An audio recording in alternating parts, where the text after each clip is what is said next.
In this last subunit on consideration, we will finish our discussion of illusory promises. We have already discussed common fact patterns and output and requirements contracts. Now, in Part B on illusory promises, we'll discuss conditions of satisfaction, giving up an invalid legal claim, turning a bad bilateral contract into a good unilateral contract, and we'll talk about employment at will. Conditions of satisfaction.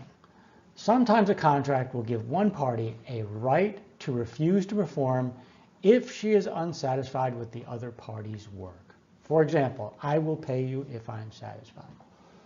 Sometimes a contract will give one party a right to determine or decide a matter in that party's sole discretion.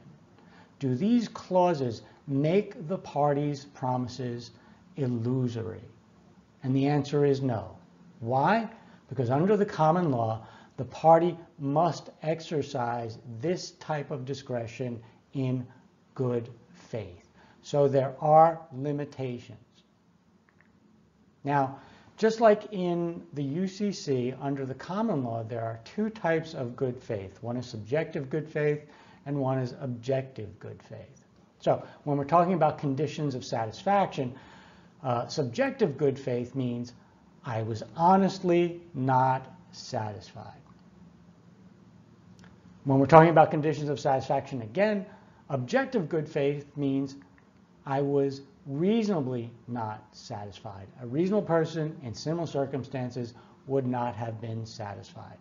Let's talk about conditions of satisfaction and the implied promise of either subjective good faith or objective good faith. Let's look at its subjective good faith limitations on conditions of satisfaction. Remember, subjective good faith in this situation means you are honestly not satisfied. So this applies to contracts that involve taste, fancy, or likes. It's best to understand this through a simple fact pattern. So imagine the artist. I enter into a contract with an artist, and the artist says, I promise to paint your portrait. And I, the client, say, I promise to pay you if I am satisfied with your work. Is my promise illusory? No, my promise is not illusory. Well, what does that mean? Well, that means the artist's promise to paint my portrait is legally enforceable. It is supported by consideration. Now, what type of good faith standard will we apply to my satisfaction in this situation? In this situation, because it's a matter of taste, fancy, or like, my good faith is my subjective good faith. So as long as I am honestly not satisfied with the painting, then I can refuse to perform. Let's talk about the objective standard of good faith in the context of conditions of satisfaction. Once again, objective good faith in this context means, would a reasonable person have been satisfied? We apply this standard to contracts that deal with utility, fitness, or value. So here's a fact pattern. Imagine I'm a homeowner and I hire a plumber to do some plumbing work, and the plumber promises to repair the faulty pipework in my basement.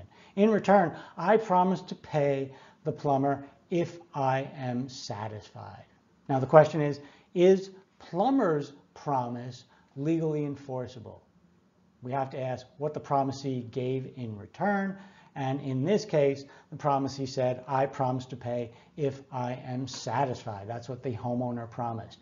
Homeowner suffered a legal detriment. We already said that homeowner's promise is not illusory. Why? Because homeowner makes an implicit promise to exercise her discretion in good faith. What does good faith mean in this context? Well, it means we would ask whether she was reasonably satisfied. Why? Because this is a contract for something that deals with utility, fitness, and value, and not a contract that deals with taste, fancy, or likes. Our next topic in illusory promises is giving up an invalid claim. Let's look at a fact pattern. After a huge violent windstorm, Bob says to his neighbor Mary, "Mary, during the windstorm, your tree fell on my garage, causing damage to my garage, and it all happened because you were careless about the upkeep of the tree. If you pay me $6,000 for my damage, I promise not to sue you." Mary agrees. Mary says, "Okay, I'll pay you the $6,000. Now, what if it turns out that Bob did not have a good legal claim? Now, why didn't he have a good legal claim? Well, it could be either because the facts didn't support the claim or the law didn't support the claim. So maybe he got the facts wrong. Maybe it turned out to be his own tree. He thought it was Mary's tree, but it was his own tree. Or maybe the law was wrong. Maybe the law, and I don't know the law in this situation, but maybe the law is that it was an act of God, and if it was an act of God, Mary is not legally responsible. So Bob effectively gave up an invalid claim. I promise not to sue you under an invalid claim. He didn't know it was invalid at the time, but now he does. Is this an illusory promise? If it's an illusory promise, then Mary's promise to pay the $6,000 is not enforceable. All right, whether Bob's promise is illusory depends on whether he had a good faith belief in his claim. Not whether he had a good claim, not whether he had a valid claim, because we already said his claim is invalid. The issue is whether he had a good faith belief in his claim. So let's reframe the question. The question is Mary's promise to pay Bob $6,000 legally binding? And it will be binding if Bob suffered a bargain for legal detriment. Here's the law. You do indeed suffer a legal detriment if you give up an invalid claim, as long as you had a good faith belief in the claim. So now our question is, did Bob have a good faith belief in his claim?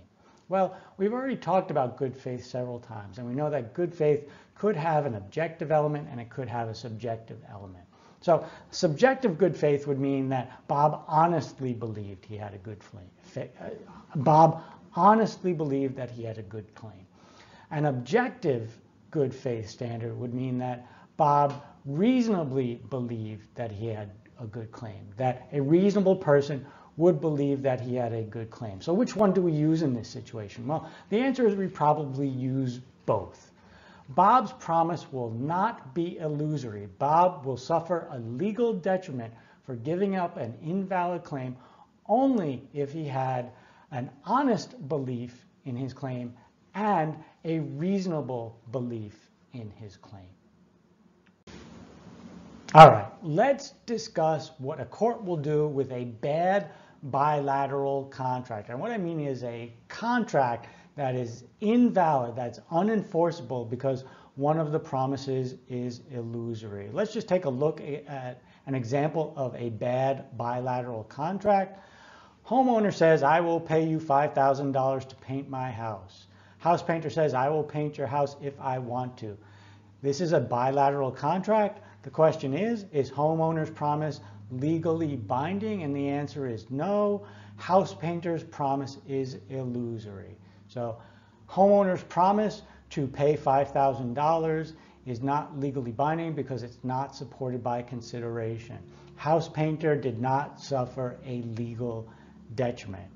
This is a bilateral contract, but it is now an invalid bilateral contract because house painter's promise is illusory. What will a court do in this situation? Well, normally a court will say, well, homeowner's promise is not enforceable. But what if house painter actually performs? Let's talk about that. All right, so in our bad bilateral contract situation, maybe the court will take that bad bilateral contract and turn it into a good unilateral contract. Once again, let's look at our fact pattern. We already know it. So let's say that we change it just a little bit and we say that house painter performs. We have this bad contract. Under the bilateral contract, homeowner's promise is not legally binding because house painter's return promise is illusory. But house painter actually performs. So now, is homeowner's promise legally enforceable? Well, if we look at it as a bilateral contract, homeowner's promise is not legally enforceable.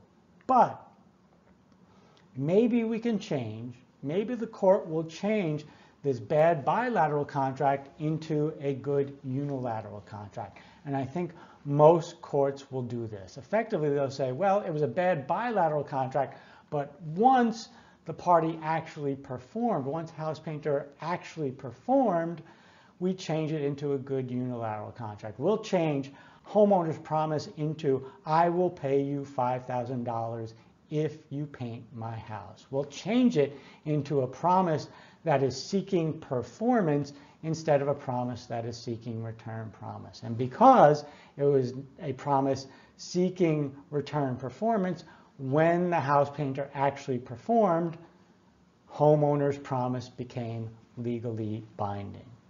There's another alternative. There's another way a court might solve this, and that is quasi-contract, right? So now, house painter has performed. House painter wants to sue the homeowner, and the homeowner says, my promise is not legally binding because your return promise was illusory. Well, this is the good analysis under the bilateral contract, but the house painter says, listen, I conferred a benefit on you. I did not confer it officiously, and I did not confer it gratuitously. Therefore, I can recover from you under quasi-contract. So in the situation where we have a bad bilateral contract because one of the parties' promise is illusory, but that party does actually perform, that party can probably recover based on the theory of turning a bad bilateral contract into a good unilateral contract, or that party can recover by relying on quasi-contract. Let's talk about how employment at will can fit into our illusory promise analysis. So when the employer hires an employee and says, I can terminate you whenever I want, that is an illusory promise. But of course, the employee's promise is just as illusory. I can leave, I can resign whenever I want. That is also an illusory promise. Because we have two illusory promises, we do not have a contract in this situation. There is no contract. And that's why we say employment at will is an employment arrangement and it is not an employment contract. Okay, now employment at will can raise interesting issues when we're talking about non-competition agreements. So let's take a look at what a non-competition agreement is. A non-competition agreement is when an employee signs what we call a non-compete or a non-competition agreement, and it effectively says, I will not work for one of your competitors when I leave your employment. So when you fire me or when I resign, I will not work for one of your competitors. But remember what the employer's promise is in this situation. The employer's promise is, I can terminate you whenever you want. So we have a promise from the employee that says, I will not work for one of your competitors. And we have a promise from the employer that says, I can terminate you whenever I want. Employer's promise is illusory. So if I'm the employee, I'm saying that you did not suffer a legal detriment. My promise not to compete is not enforceable. It's not legal binding because it wasn't supported by consideration. You gave me nothing in return. What did you give me in return? You promised to employ me at will, which is not a legal detriment. It is an illusory promise. All right, so now we've set up the situation. We have an employee who has signed a non-compete agreement, and in return, the employer has promised employment at will, which looks like an illusory promise. Now, if it's an illusory promise, if the employer has made an illusory promise, then the employee's promise not to compete is not enforceable. But it seems like most courts are saying that the non-compete is enforceable. So why? Well, there are really two approaches that courts are taking. Number one, Some courts are saying that the employer's promise to employ the employee at will, right? The promise to employ at will is not illusory. And other courts are saying, well, employer's promise to employ at will is illusory, but we're going to enforce the promise anyway. So first, let's look at the courts that say that the employer's promise is not illusory. Remember, employment at will is subject to certain statutory and common law exceptions, right? So because there are these exceptions, the employer cannot terminate the employee for any reason. The employee will be protected by statute and in some circumstances by common law in specific circumstances. Not in every circumstance, but in some circumstances. So some of the things we talked about, statutory protections such as whistleblower protections or anti-discrimination statutes or union organizing activities. In these situations, the employer cannot terminate the employee for a bad reason. Now you might say that's not much of a legal detriment, but it is a legal detriment. Also, courts sometimes look at employment at will and they look at the realities of it. And the realities of employment at will is that even if an employer can terminate you at will, they do not. They usually only terminate you for cause. So there is some value in employment at will. All right, now there are other courts that say that employment at will is an illusory promise, but they enforce the contract anyway. Why? Well, it's a concept we talked about before. It's a bad bilateral contract. There is an illusory promise, so the contract is no longer a valid and enforceable bilateral contract. But we can change it into a good unilateral contract if the employer has actually performed. What's performance here? Well, employing the employee for an appreciable length of time, right? Effectively, what we're doing is we are revising the employee's non-compete promise. We are revising the employee's promise not to compete, and we're revising it to look like this. If you employ me for a reasonable duration, or sometimes courts say for an appreciable length of time, I will not work for one of your competitors. I will not compete against you when I leave your employment.